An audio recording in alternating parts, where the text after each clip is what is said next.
Episode 2, The Eternal Playmates of Willow Creek. Welcome back, midnight mummers, to the shadowed corners of Willow Creek, where the line between the living and the trapped blurs into a nightmare you can't wake from. Aryan stood frozen at the foot of the staircase, his voice a ragged whisper in the oppressive silence. Maya. The word hung in the air, unanswered, swallowed by the house's hungry quiet. The doll at the top step stared down at him, its porcelain skin unnaturally smooth, its eyes, those glassy, unblinking orbs, reflecting a malice that sent ice through his veins. The hair, oh God, the hair was identical to Maya's, soft auburn waves cascading over tiny lace shoulders, the exact shade he'd run his fingers through just hours before. A wave of nausea crashed over him, mingled with a raw, gut-wrenching grief that threatened to buckle his knees. This couldn't be real.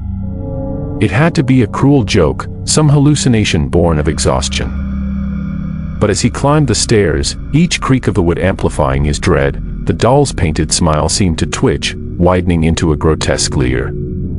He reached out a trembling hand, fingers brushing the cold surface, and recoiled as a faint giggle echoed from somewhere deep within the walls, like a child's laughter distorted through water. Emotions surged, denial warring with terror, love twisting into horror. Maya couldn't be, no. He snatched the doll up, its weight unnaturally heavy, as if something alive pulsed beneath the fragile shell. What have you done to her? He snarled at the empty house, his voice cracking with desperation. The mansion responded with a low groan, the walls shifting subtly, like a beast stirring from slumber. Aryan stumbled into their bedroom, flinging open drawers and closets in a frantic search. Maya's clothes were still there, her perfume lingering faintly, but she was gone. Vanished. His mind raced back to Mr. Doss's warning, they whisper until you listen. And when you do, they enter you. Vessels. Prisons. Hosts. The words echoed in his skull, fueling a mystery that clawed at his sanity. What had the grieving mother truly summoned? Not just restless children, but something ancient, predatory, entities that fed on despair, luring the living into eternal companionship. Determined to unravel the truth, Aryan returned to the living room, where the dolls sat primly in their cabinet, their faces now serene, almost mocking in their innocence. He yanked the doors open, glass rattling, and began hurling them to the floor one by one. Porcelain shattered in explosive cracks, shards scattering like brittle bones.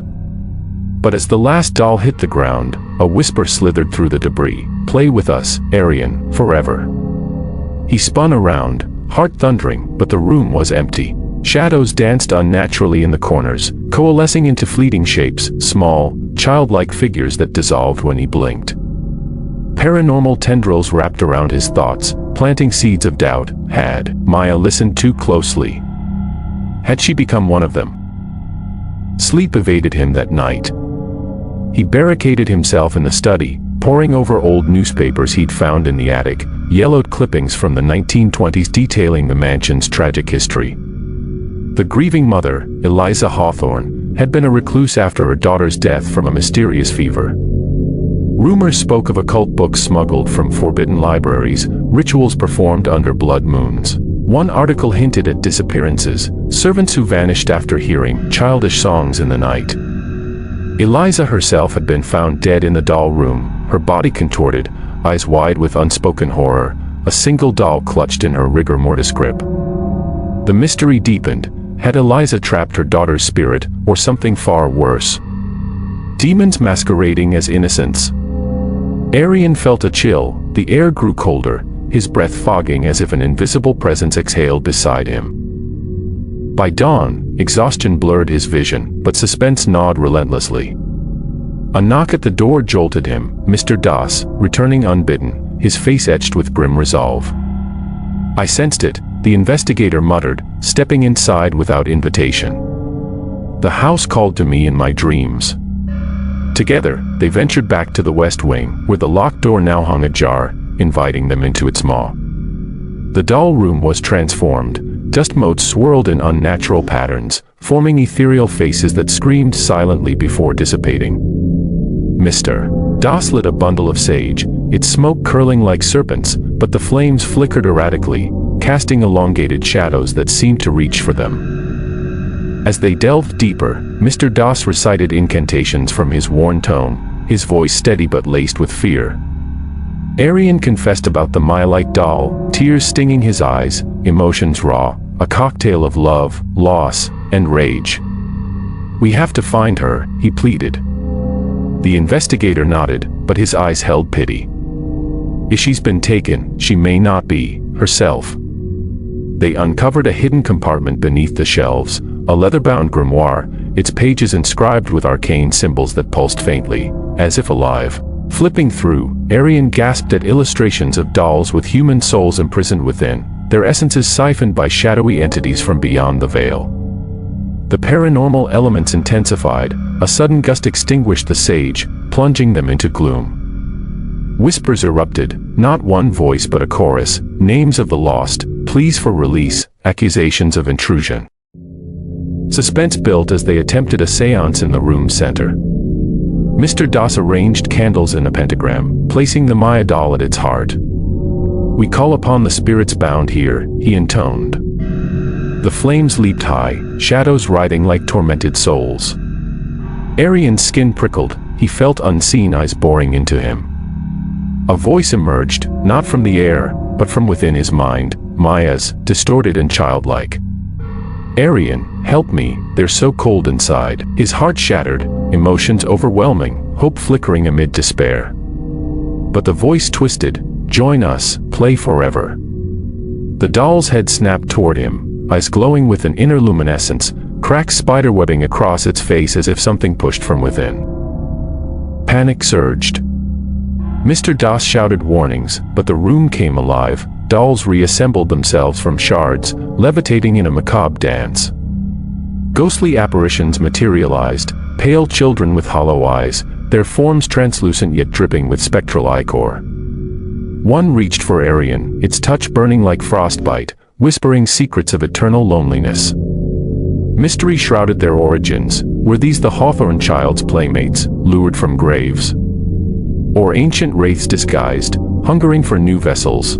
Aryan fought back, smashing a levitating doll midair, but the fragments reformed, giggling maniacally. In a desperate bid, Mr. Das hurled holy water, the liquid hissing on contact with the entities. A shriek pierced the air, inhuman, a blend of childish wails and demonic roars. The apparitions recoiled, but not before one latched onto Aryan, its essence seeping into his skin like icy venom. Visions assaulted him, Maya's final moments, surrounded by the dolls, her screams turning to laughter as her soul was pulled into porcelain purgatory. He collapsed, clutching his head, emotions in turmoil, guilt for leaving her, fury at the house's curse, a budding madness that mirrored Eliza's descent. As night fell again, they fled the room, sealing it with wards that Mr. Das etched hastily into the door. But the house rebelled, floors tilted unnaturally, walls bleeding a viscous, whispering fluid.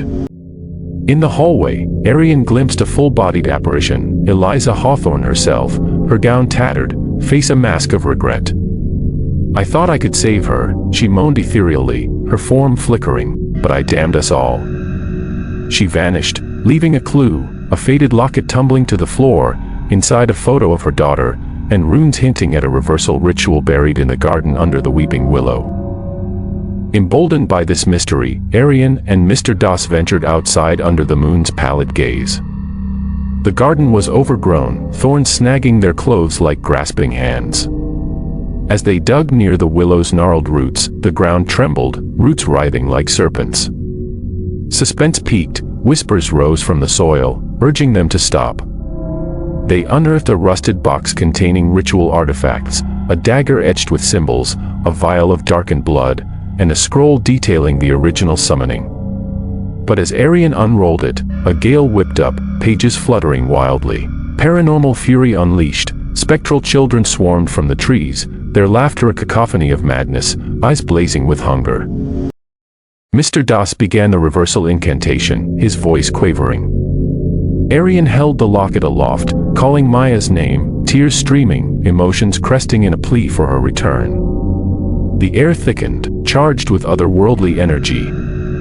One spirit lunged, possessing Mr. Das momentarily. His eyes rolled back, voice shifting to a child's. "She's ours now, but you can join her."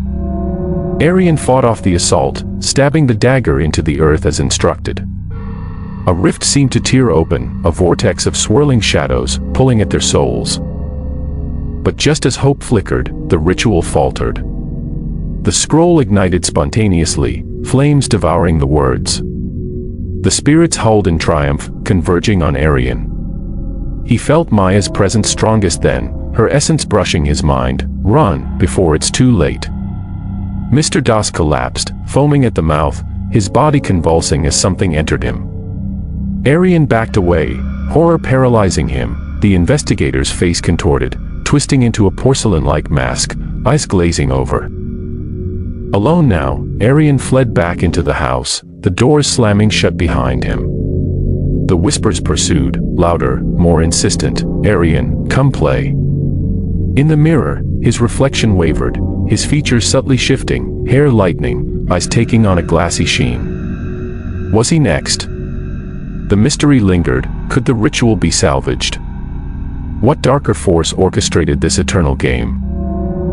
As the clock struck midnight, a new sound emerged, a soft, familiar giggle from upstairs. Maya's voice. Or something wearing her echo.